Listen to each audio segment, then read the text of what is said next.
Sekarang kita akan bahas pertarungan yang akan terjadi di cerita berikutnya, yaitu pertarungan antara Daemon melawan Mamushi. Pertarungan kedua karakter ini cukup ditunggu-tunggu oleh para fans meskipun banyak orang yang mengira Mamushi itu sebenarnya lemah. Tapi siapa yang bisa menjamin kalau Mamushi akan dibuat sangat lemah? Tidak akan ada yang bisa menjaminnya. Karena di cerita fiksi seperti ini, sesuatu yang kita anggap mustahil bisa menjadi mungkin. Berikut ini Apin akan menjabarkan bagaimana Mamushi bisa dibuat menang dari Daemon. Mari kita putar dulu intronya.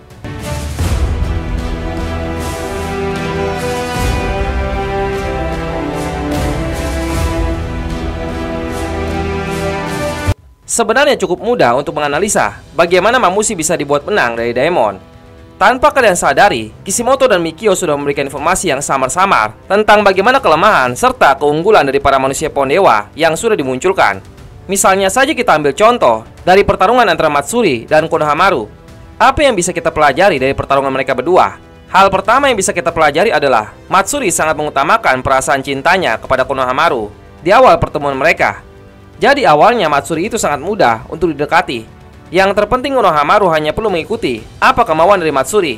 Tapi sayangnya Konohamaru punya kelemahan yang cukup fatal. Dia merasa sangat canggung dengan karakter yang baru dia kenal. Dan dia tidak bisa menerima semua sikap yang tidak biasa dia terima dari orang yang baru dia kenal. Misalnya Konohamaru menolak untuk dipanggil Konohamaru-chan karena dia merasa panggilan tersebut tidak cocok untuk dirinya jika yang mengucapkannya adalah orang baru yang belum lama dia kenal. Tidak bisa menerima keadaan seperti ini, akhirnya Konohamaru malah terkena musibahnya. Matsuri jadi marah besar dan mulai curiga kalau penolakan yang dia terima dari Konohamaru disebabkan karena perasaan Konohamaru terhadap Moegi. Akhirnya kemarahan Matsuri tidak bisa diredam oleh Konohamaru dan membuat Konohamaru hampir mati di tangan Matsuri. Namun Kishimoto segera memperlihatkan kepada kita kelemahan seperti apa yang dimiliki oleh Matsuri. Ternyata kelemahan Matsuri adalah dia mudah sekali terlena dengan ucapan manis dari Konohamaru. Hal ini membuat Konohamaru mampu melancarkan serangan tidak terduga ke Matsuri. Dari kisah pertarungan Matsuri dan Konohamaru, dapat kita simpulkan bahwa kelemahan Konohamaru adalah dia tidak pandai dalam berakting dan tidak bisa menerima hal yang tidak cocok dengan dirinya. Kalau kita aplikasikan pada Mamushi, Eida dan Daemon, maka alur pertarungan mereka akan jadi seperti ini. Di awal cerita, kita sudah mengetahui bahwa Mamushi kebal dari kemampuan daya pikat Eida. Bahkan Mamushi mampu melihat Eida yang sedang menggunakan Sharingan ketika sedang mengintai keberadaannya.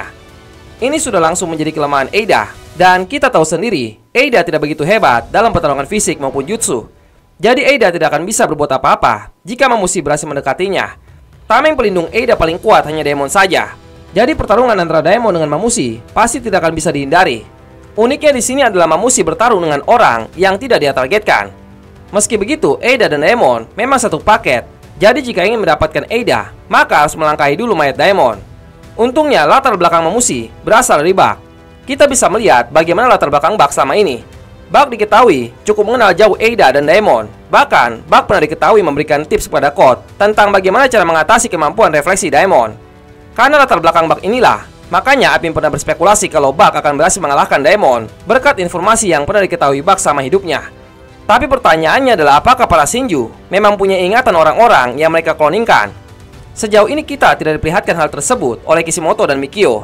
Lantas, bagaimana kita bisa yakin kalau Mamushi tahu kelemahan Daemon? Kita bisa mencocokologikannya dengan bagaimana melihat pertarungan antara Matsuri dengan Konohamaru. Kelemahan Matsuri yang kita ketahui sebenarnya datang dari ingatan Moegi yang sangat menyukai Konohamaru. Meski Matsuri tidak mengetahui bagaimana isi dari ingatan Moegi, tapi naluri alamiahnya mendorong dirinya untuk luluh pada Konohamaru di saat Konohamaru memperlihatkan sisi lembutnya. Itu sudah menjadi naluri alamiah Matsuri, meskipun dia tidak ingat bagaimana kenangan Moegi bersama Konohamaru. Nah, bagaimana jika ingatan yang dimiliki oleh Bak juga mendorong naluri alamiah Mamushi? Misalnya Bak itu kan sangat takut dengan Daemon. Secara otomatis jika Daemon menyerang dirinya, sebisa mungkin Bak akan melakukan aksi defensif untuk melindungi dirinya dari teknik pemantulan Daemon berdasarkan apa yang diketahui tentang syarat bagaimana teknik pemantulan Daemon itu bisa aktif. Nah, bisa jadi ini akan membuat Mamushi memiliki refleks alamiah saat diserang oleh Daemon. Ini adalah skenario pertama yang Apin pikirkan. Ada skenario kedua yang kemungkinan bisa terjadi.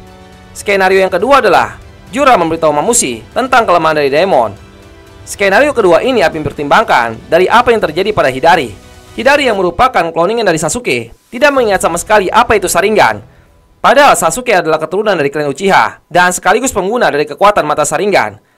Dia malah mengetahui informasi tentang Sharingan dari Jura. Ini berarti Jura adalah sumber informasi utama untuk para manusia pohon dewa. Mungkin saja ingatan semua orang yang terjebak di dalam pohon Shinju kecil hanya diketahui oleh Jura. Itulah kenapa Jura mungkin bisa memberitahu Mamushi tentang kekuatan seperti apa yang dimiliki Daemon dan bagaimana cara mengatasi kekuatan tersebut. Kalau menurut kalian, bisakah Mamushi menemukan kelemahan Daemon? Dan kira-kira dari dua pilihan tersebut, yang mana yang kemungkinan bisa terjadi? Silahkan tulis pendapat kalian di bawah kolom komentar.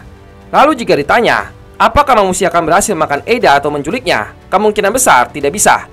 Alasannya karena Kawaki pasti akan melindungi Eida. Melindungi Eida saat ini adalah prioritas paling utama. Karena jika Eida sampai dimakan oleh Mamushi, lokasi keberadaan Naruto akan diketahui. Dan mungkin Jura punya sebuah cara untuk mengeluarkan Naruto dari dimensi Daikokutai milik Kawaki. Situasi seperti ini bisa membuat Eida jadi semakin menyukai Kawaki. Dan mungkin jika Kawaki dalam bahaya sekali lagi, Eida bisa mengaktifkan kekuatan kemahakuasaan sekali lagi untuk mendukung Kawaki. Tapi Apin belum bisa membayangkan kira-kira hal seperti apa yang akan diciptakan jika kekuatan Zeno Eida aktif sekali lagi demi melindungi Kawaki dari Jura. Oh ya, kita juga tidak boleh melupakan satu karakter yang masih berhubungan dengan Eida dan Mamushi. Dia adalah Code. Admin sampai lupa ada sebuah kemungkinan di mana plot twist tidak terduga akan terjadi. Jika Kawaki tidak bisa melindungi Eida dari Mamushi, maka kemungkinan Code yang akan melindungi Eida dari Mamushi. Meskipun Code telah diusir oleh Eida, bukan berarti Code sudah membenci Eida sepenuhnya.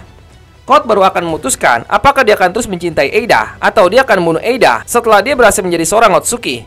Saat ini, Code belum berhasil menjadi Otsutsuki. Jadi, Code masih bisa mengalami dilema antara mau menyelamatkan Eida atau membiarkan Eida begitu saja.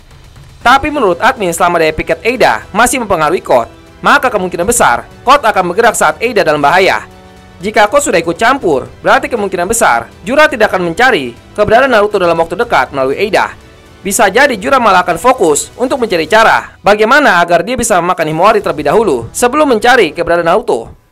Ternyata kalau dipikir kembali, masih ada banyak sekali percabangan kemungkinan yang bisa saja terjadi di cerita berikutnya. Nampaknya kita masih akan sulit untuk menebak cerita mana yang akan direalisasi oleh Kishimoto Sensei dan Mikio Kimoto. Sepertinya mengganggu keberadaan Himawari akan jauh lebih mudah daripada mengganggu keberadaan Naruto Uzumaki yang belum diketahui dengan jelas di mana lokasinya. Mengganggu Himawari mungkin akan bisa memicu Jogan Boruto bangkit, karena tema yang sedang digunakan Kishimoto saat ini adalah tentang cinta yang bisa membuat seseorang mengalami evolusi kekuatan yang luar biasa. Jadi jika sesuatu tidak terduga terjadi pada Himawari, mungkin Jogan Boruto bisa saja bangkit tanpa perlu dipicu oleh Inoue maupun Momoshiki. Tapi spekulasi ini Apin anggap terlalu liar karena belum ada fakta kuat yang mendukung hal ini. Fakta tentang Jogan yang sama ini kita ketahui, Jogan pernah bangkit karena dipicu oleh pintu gerbang khusus yang dibuka oleh Inoue. Kita belum pernah melihat Jogan bangkit karena sebuah cinta. Kalau kalian punya bukti kuat cinta bisa memicu kebangkitan Jogan, silahkan tulis di bawah kolom komentar. Terima kasih banyak untuk kalian semua yang sudah menonton videonya sampai habis. Jangan lupa dukung terus Manga Boruto Blue Vortex dengan baca manganya melalui website atau aplikasi Manga Plus. Sampai jumpa lagi di video selanjutnya.